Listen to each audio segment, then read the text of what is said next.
We have had such an incredible week. It's just been just amazing what happens when a group of people come together truly excited about what they're creating. And as physically tired as many of us are, we have just gotten happier and happier as the week has gone on. And I was remembering that last week reminded me of a great story. And some of you probably have just read this because it actually comes from Essential Spirituality, the book that we just finished studying. And it's one of my favorites. For several weeks, strange sounds had drifted over the mountains from the neighboring valley. There was much talk in the village about what these noises could be, but no one could make any sense of them. Even the village elders had never heard anything like them. Finally, one of the young men of the village was chosen to cross the mountains and see what was going on. After 2 days of hiking, he reached the mountaintop and saw in the valley far below him a hive of activity with dozens of people working. See why I was reminded of this story?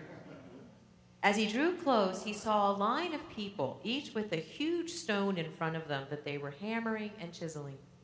When he finally reached the valley floor, he approached a young man at one end of the line and asked, "What are you doing?" "Huh," grunted the young man. "I'm killing time until I get off of work." Puzzled, the hiker turned to the second person in the line, a young woman, and asked, "Well, excuse me, but what are you doing?" And she said, "I'm earning a living to support my family." Scratching his head, the hiker moved on to the third person and asked again, "Well, what are you doing?" "I'm creating a beautiful statue," came the reply. And turning to the next person, the hiker repeated the question again. "I'm helping to build a cathedral," was this person's answer. "Oh," said the hiker, "I think I'm beginning to understand." Approaching the next woman in line, he asked, "And what are you doing?" She said, "I am helping the people in this town and the generations that follow them by helping to build this cathedral." "Wonderful," exclaimed the hiker. "And you, sir?" he said to the man beside her. "I am helping to build this cathedral in order to serve all of those who use it and to awaken myself in the process.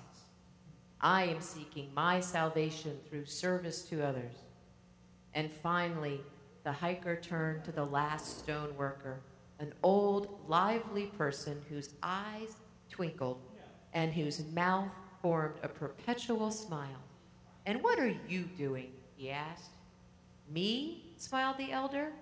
"Doing?" At which point he roared with laughter. "This ego dissolved into God many years ago. There is no I left to do anything. God works through this body to help and awaken all people and draw them to him." So Dr. Walsh made the observation in the book, 7 people cutting stones. What a world of difference in their motives and their lives. So last Sunday, we concluded our value series by looking at our value of fun. And we define fun as bringing a playful, curious energy to everything we do and enjoy, learning, loving, and laughing together. And during that talk, I compared this to Jesus' teachings of how important it is to bring that childlike energy to our lives, to become like little children so that we could enter into the kingdom of heaven. Well, last week, many of us brought a childlike, playful, curious energy to all the work that we did in the building, to all the work that we did together, creating together. And I was reminded of something. Yes, by yesterday I was actually beyond the capacity to speak. So I just want you to acknowledge that I can speak again this morning. I was reminded of something that my friend, one of my Unity minister friends, Reverend Anne Maria Casio, she, like me, loves word sources, like what did words originally mean, and where did they come from, and some of the words we use a lot, what is the true meaning behind it? And so she actually said the other day in a conversation, she said, are you aware, and yes, we actually do talk about this in our conversations, that the word heaven comes from the Greek Uranos, and it literally means a realm of expanded awareness. That's what heaven literally means.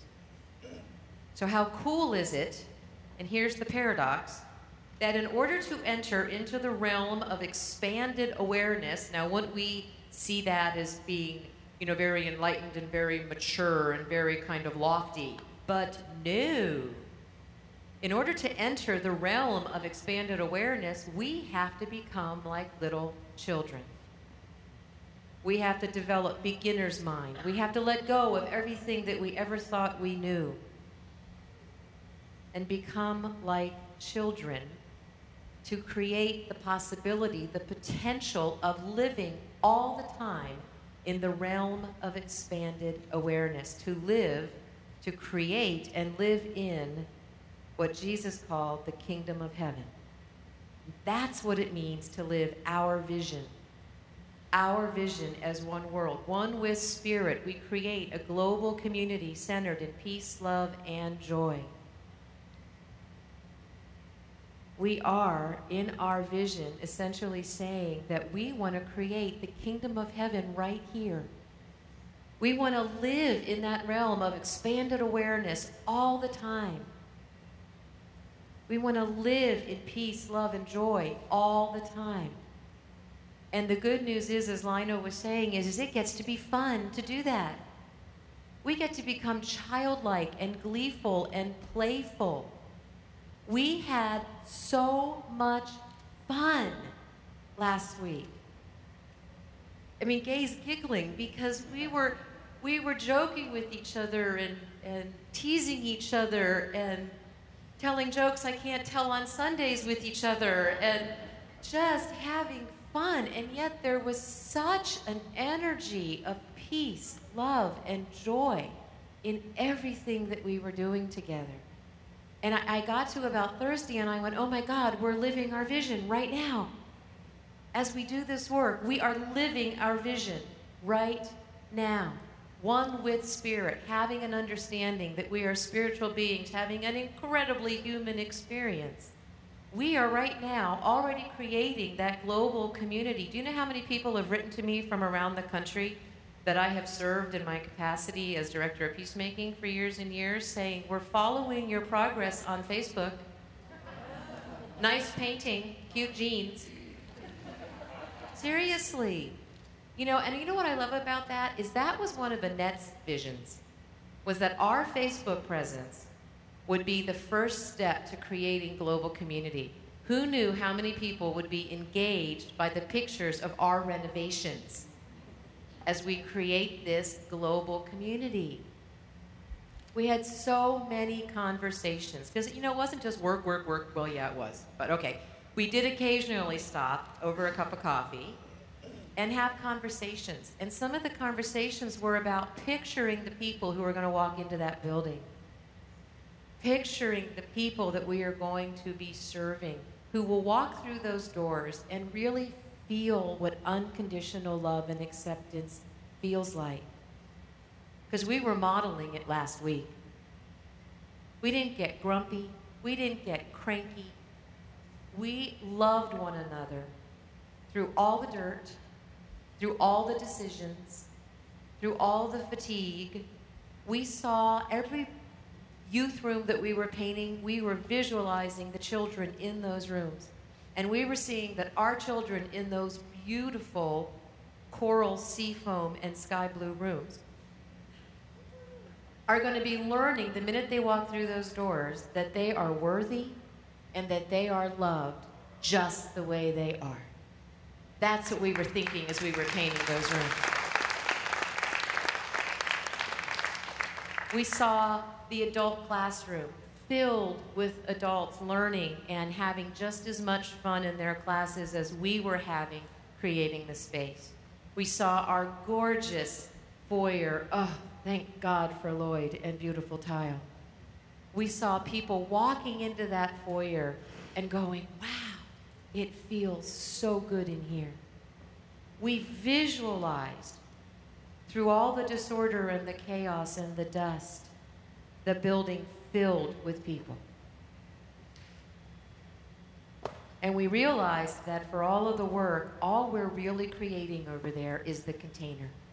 Now it's going to be a beautiful container, but we were very, very clear as we were working that we are simply creating the container for all of this to happen.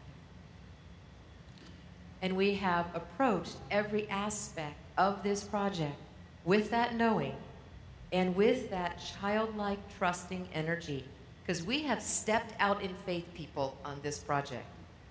Every step of the way, our needs have been met. And we did not know how they were going to be met when we first started stepping. We have let go and let God so many times during this process. Scott said to me yesterday, he said, you know, I know how particular you are. I like that word. Don't you like that word, particular? And he said, and you know, I just want to acknowledge I have watched you all week letting go. And I have watched people all week letting go. I've been telling you guys, this has been truly, I posted on Facebook last night, one of the most amazingly collaborative processes I've ever been involved in, because there has not been an ounce of ego in that building. It has been amazing. We have been letting go and letting God flow through this process. I was so excited when Ken picked the song, this first song, because I love the words, gonna build a mountain, gonna build it high. I don't know how I'm gonna do it. I only know I'm gonna try. That has been this process. Yeah. Thank you, Nick, that was perfect. Because when we started this process, we didn't know how we were gonna do half the stuff that we're doing. We didn't know who was gonna show up to do all of this. We didn't know how all of this was gonna be getting paid for. We still don't know how all of this is gonna be getting paid for. But we know that every step of the way, someone with the time, talent, or treasure to support it has appeared. Absolutely appeared. I love this, one of Martin Luther King Jr.'s little tidbits of brilliance. Take the first step in faith. You don't have to see the whole staircase. Just take the first step. And that's what we have been doing every step of the way. When we came together to create this community, we had no idea. We still have no idea what this is going to look like. But we have stepped out and stepped up, trusting that when we get to the top of that staircase, we're going to be creating heaven out of a little hell. So, do we know what a global community centered in peace, love, and joy is going to look like? I don't have a clue. I've gotten a little taste of it. So what I want to encourage all of us to do is just to keep stepping one step at a time up that staircase and keep modeling among us what that looks like. Keep showing up, demonstrating our values. Because we are right now in this community the first step of creating a global community centered in peace, love, and joy. And as we keep coming together, the ideas will keep flowing, and they will keep gelling, and we will keep co-creating together as we are open to even greater and greater possibilities. This project just keeps getting better and better, because everyone's bringing who they are to it, and their ideas and their creativity, and we're just having a ball saying yes to every new great idea that comes along. So we are building one world from a little hope and a lot of love and a lot of sweat and a lot of Epsom salts, thanks to Lenore.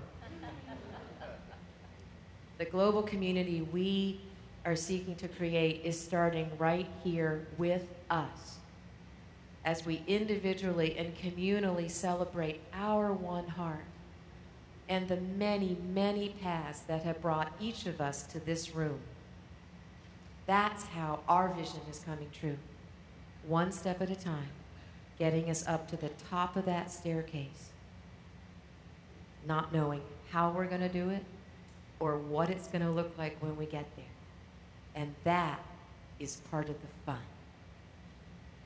So let's take that into meditation.